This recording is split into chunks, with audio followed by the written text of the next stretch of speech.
internet world. We're back. We are back. Lucy and Lyle here to talk about our blind journey. Well, his blind journey. He's blind. I'm not. He has LHON, Leber's hereditary optic neuropathy. We talked a little bit about it in some previous videos. Go find those and watch them. Yeah, but today we're going to do a Q&A. We asked some friends and family to ask us questions that they were curious about our lives now that he is blind. He's been blind now, for 10 months? Wow. I think for 10 months now. He started to lose his vision 10 months ago. And so this is some information that friends and family asked us about how our lives have changed, about the disease itself. And this is Ruby, and she really likes attention. So, do you Is she just like staring at the camera? A little bit, yeah. She just likes everyone. Alright. So do you just want to jump lightning right in? round. Go. Alright, lightning round. Can the disease be passed on to your children? No, not by me. Not by you. It can be passed by females in my family. My mom gave it to me, her mom gave it to her. And so on. My sister has passed it to her children, but they are carriers. They do have a chance of going blind from it, but I was actually saying a couple days ago, my guess is if they aren't affected until their late teens-ish, 20s-ish, that there'll probably be a cure by then, or some preventative stuff, or they'll fare a little better, I think. Yes. So men do not pass it on to their children, only females. How has blindness improved your intimacy with each other?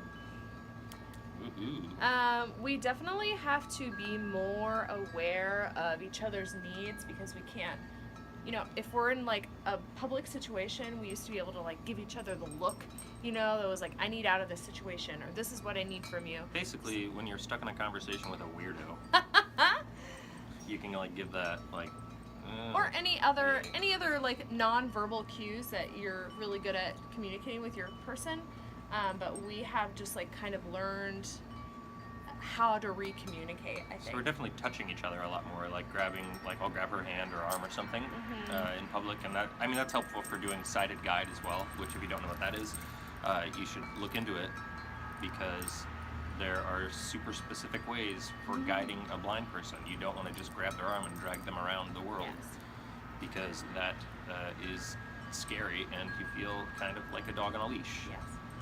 So, also, you have to have a new level of trust. You're putting your life in my hands all day, every day. So, anyways, moving on.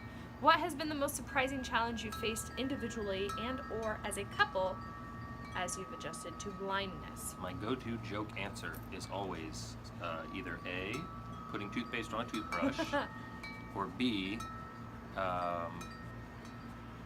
putting condiments on a sandwich. Yeah. Tough life. What about as a couple? Probably just learning to understand that this is a big challenge for you as well as it is for me. I mean, it's definitely changed your life to degrees that many people probably wouldn't understand, but yeah. And I definitely feel like very, what's the word I'm looking for? I feel protective of you, and like there's a whole new level of like protective mama bear stuff going on to like protect you as my husband. So yeah, there are an endless amount of challenges, I think, so that answer could probably go on forever, I think. We could make it just a whole video on that. Yes. But how hard is it to learn Braille? very hard. We've started trying to teach each other and learn on our own, but I actually moments ago finished the entrance exam for the Hadley School for the Blind, which you should look into, and if you're so inclined to maybe donate to them or see if there are volunteer options available, because they are a completely free school for the blind. It's all done through mail and online correspondence, and it's super neat. And hopefully I'll be able to learn Braille a lot faster through that than just playing with flashcards that are, I think, for the most part, designed for children. Yeah, they are. The way I'm learning Braille is that I'm mostly a sighted Braille reader. At this point, I can see the dots that are shown and kind of figure out from there, but there's no way I can touch it, just because I'm helping him learn. So if I can see what it is Yeah. Yeah, there's some It's books out there difficult. for learning Braille as a sighted person. Mm-hmm. Because, I mean, yeah, you could just be feet away from the Braille and stare at the dots and kind of have an idea of what they say rather than having to tactilely feel and figure out what it's saying. So, two different things, but I would say they're both probably quite difficult. Yes. Does LHON have other symptoms?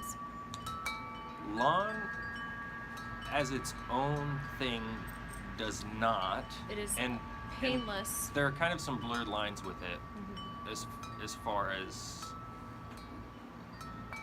what symptoms are and are not LHON symptoms. But there is something called LHON Plus, which has symptoms that are quite similar to MS.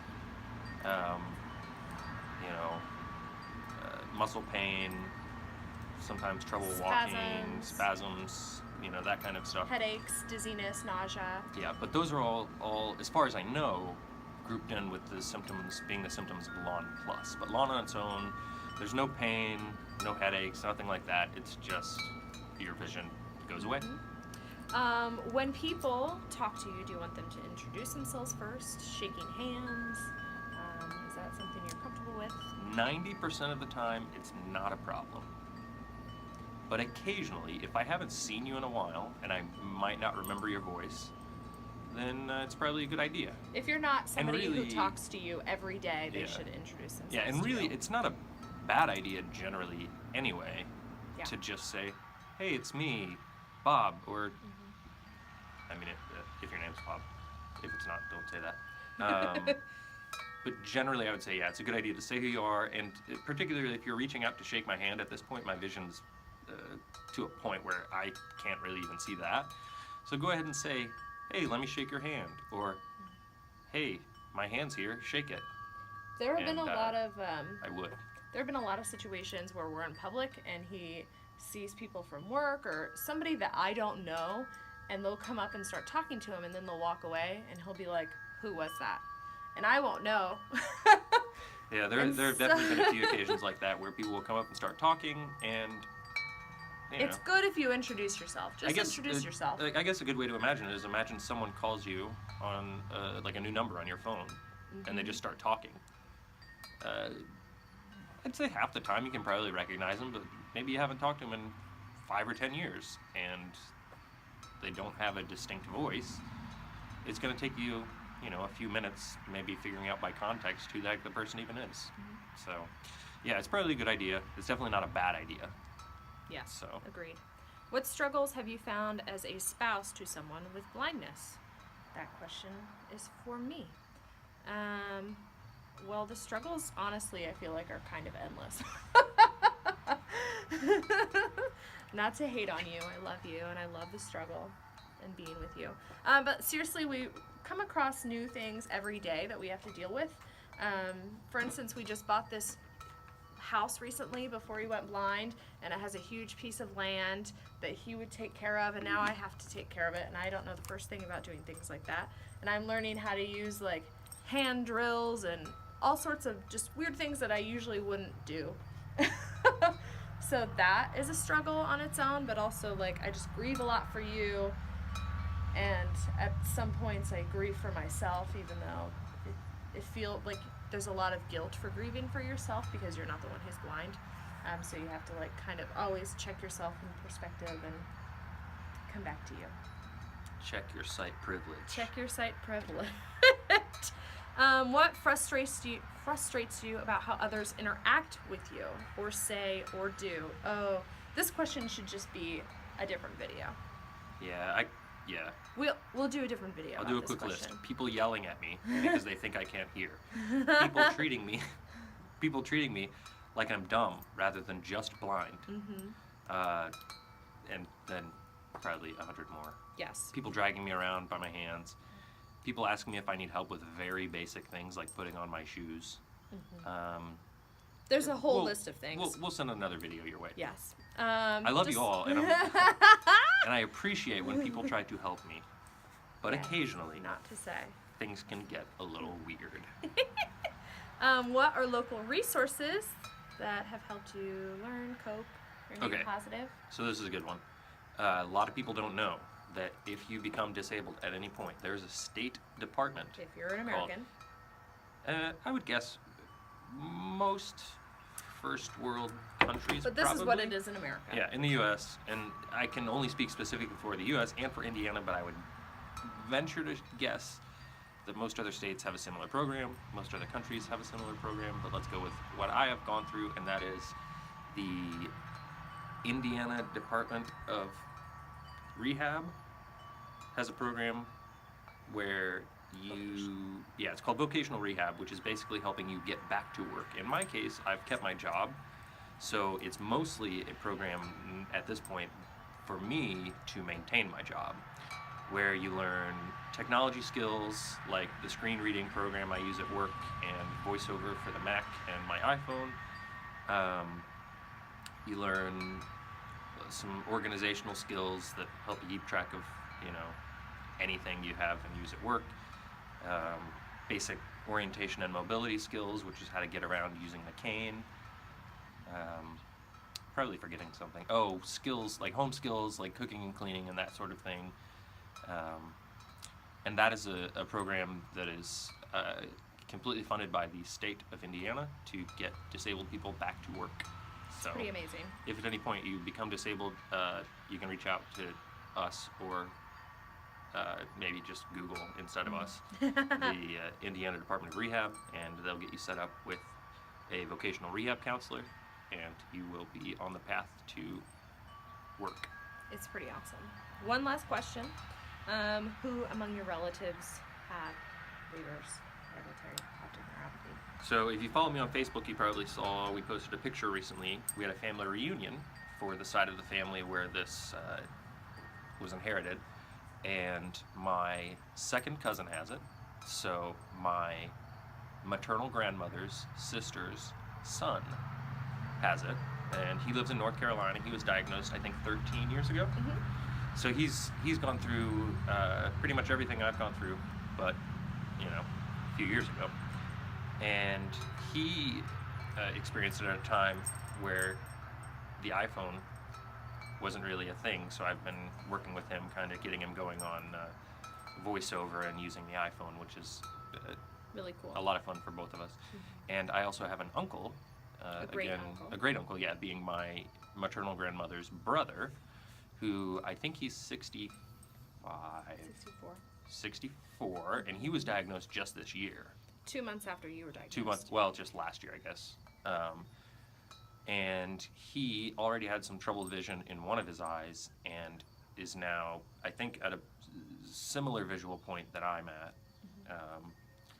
But he isn't in a situation where he has to go to work every day, so it's his experience is a little bit different with it, but definitely visually it's a very similar thing. Yes. So yeah, there are 2 other men in the family.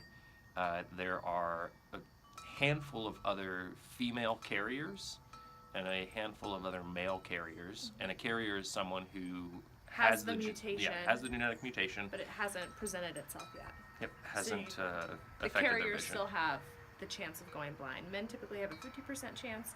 Women have about a 10% chance until they hit menopause, and then it spikes up to 30% chance. Yep. So. And there's a person in every generation now who has this. Yep. Well, 3 generations. Yeah. So it's definitely becoming a big part of our family. Yep. Yeah. So that's the last question. that's all for today. Yeah. If you have any other questions, you can hit us up in the comments below, or hit us up on Facebook, and we'll do that thing like that's the YouTube thing you do, where like comment, and share. Really though, if you share this with your friends, that'd be great. Post it to Facebook, MySpace, Twitter, Friendster, Zynga, GeoCities. Zynga. Post it on a Yelp review for your local Yikes. McDonald's. Whatever you want to do, just get the word out. Handwrite the URL on note cards and pass them out. This is getting a little out of hand. at the local mall. So we're gonna go now.